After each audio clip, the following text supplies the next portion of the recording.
El siguiente relato se llama Recorridos nocturnos. Hay creencias de que hay lugares en los que se conserva la energía y si ésta no se mueve puede manifestarse de alguna manera. Siendo honesto, no me sorprende la historia que les contaré, debido a que el lugar de donde se llevaron a cabo todos estos sucesos ya no hace la habitual descarga de energía que se hacía con los años pasados. En Tlaquepaque, Jalisco, existe un lugar llamado Centro Cultural El Refugio, en el cual antes de la pandemia se realizaban recorridos nocturnos en los que se llevaba al espectador acompañados de un guía por los pasillos de todo el edificio, recorriendo los patios, cuartos, patios para culminar en el teatro, donde se representan las historias de cuando era un nosocomio. Más aún, lo que quiero contarles es una historia que llegó a mí hace algunos días, al encontrarme con una vieja amistad que trabajó como guardia de seguridad en el refugio. Mi amigo, a quien llamaré Julio, comenzó a laborar en este lugar un poco antes de que comenzara el confinamiento por la pandemia.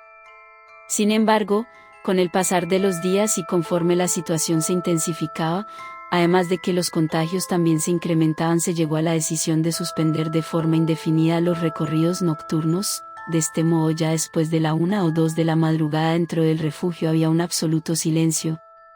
A Julio le tocaba siempre trabajar en el turno nocturno junto con otros 2 guardias con quienes se organizaba para que el trabajo fluyera y que este no fuera tan pesado. Entre los 3 se rolaban las rondas que realizaban para echar un vistazo en los pasillos y cuartos. Sin embargo, un cierto día coincidió que redujeron la plantilla nocturna para disminuir contacto entre compañeros de trabajo, quedando solo 2 guardias en diferente zona u horario.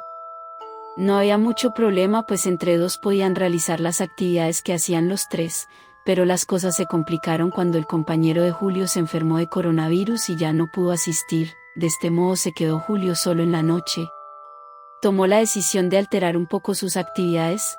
Las rondas se limitarían a ciertas horas y hasta ciertos puntos, pues él mismo comentaba que le tenía bastante respeto a ese lugar, como para perturbarlo con su presencia, ya que cada noche una intensa energía pesada se percibía en el ambiente. Pero con lo que no contaba es que en cierta noche las cosas se saldrían un poco de su control. La base principal donde Julio tenía que estar era en la puerta principal.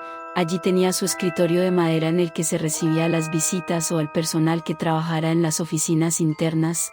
Ya pasaban de la medianoche. Miró su reloj y eran las 12:05. Ya era normal que por fuera solo se escuchaban a la gente que salía de las 2 pizzerías que se encuentra justo al frente. Cuando de repente todo quedó en total silencio, para él fue desconcertante que de un instante a otro todo quedara callado. Dejó de hacer lo que estaba haciendo, pues comenzó a sentirse algo incómodo de estar detrás de una puerta cerrada. Se movió del lugar para que le diera un poco más el aire fresco, y justo cuando estaba caminando a un lado del cancel, alcanzó a notar como una monja Josefina, que se alejaba lentamente para perderse en el patio continuo.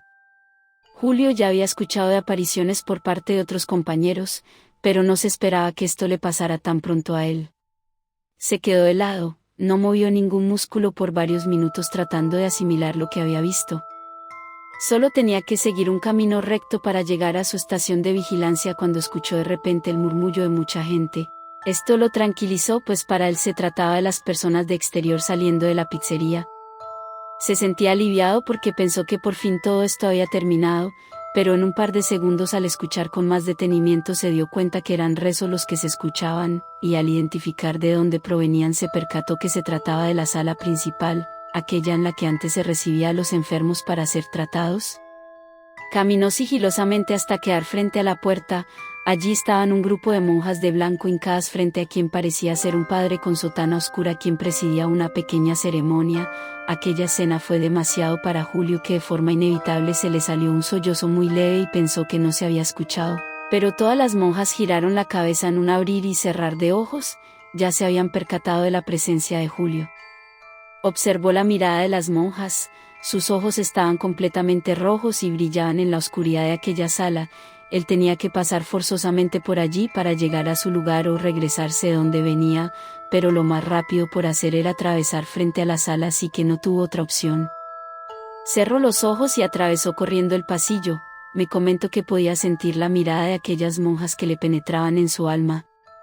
No miró hacia atrás en ni un momento, a pesar de que aún escuchaba varios ruidos, y sin importarle llegó hasta su puesto de seguridad donde debía estar.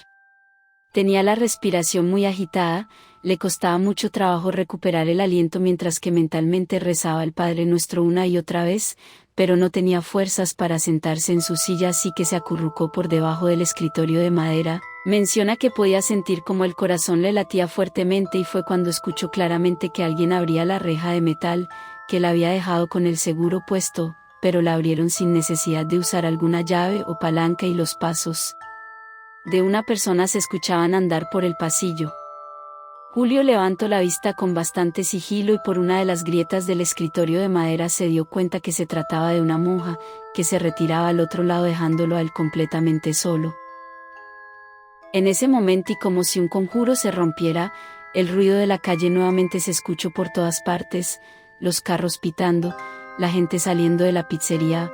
Julio miró su reloj para ver cuánto tiempo pasó y solo pasaron unos 10 minutos, no quiso esperar a que algo más sucediera después de ese momento, y mucho menos cuando llegue el momento en el que no haya más ruidos en la calle y todo sea silencio total. Tomó sus cosas, abrió la puerta principal y salió deprisa abandonando su puesto. A la mañana siguiente Julio se presentó para explicar por qué no lo habían encontrado desde temprano, por lo que su jefe directo no se vio sorprendido por la historia que le estaba relatando Julio. Fue todo lo contrario, su jefe fue el que le platicó algo más respecto a lo que había vivido. Se dice que hace mucho, se enlistó una nueva monja al refugio, pero tenía una forma particular de cuidar a los enfermos. La última vez que se supo de ella fue que se le apareció a un doctor que venía seguido en las tardes, pero un día se quedó dormido en su oficina y cuando abrió los ojos, frente a él se encontraba la monja, quien lo observaba en silencio para después desaparecer como si se tratara de una burbuja de jabón, que se reventó en un momento. Ese mismo día, el doctor se encontraba pidiendo que lo cambiaran a otro lugar. Compañeros que han salido tarde de trabajar mencionan que la han visto pasear por los pasillos. Se cree que algo le pasó, pues cuando hubo el cambio del nosocomio a otra zona, todas las monjas salieron, menos ella. No se encontraba registro de ella, pero sí había comentarios por parte de las demás monjas y doctores de que sí la habían visto trabajar en ese lugar. Aún así, a pesar de que se trató de convencer a Julio para que no renunciara y que le dieran a un compañero más en la noche, Julio no quiso esperar más y renunció al trabajo. Hasta donde yo sé y porque he pasado frente al Centro Cultural El Refugio por las noches, no hay ya ningún guardia que cuide. Uno puede pasar y mirar por las ventanas y sentir una extraña sensación mística que puede que en cualquier momento veas pasar a una monja caminando. Hoy en día Julio ya no trabaja más como guardia de seguridad nocturno, por aquello que vivió en ese entonces padece una enfermedad del corazón. Quizás no le hicieron daño físicamente a aquellos espíritus, pero el susto o miedo que tuvo en ese momento se quedó en él hasta el presente.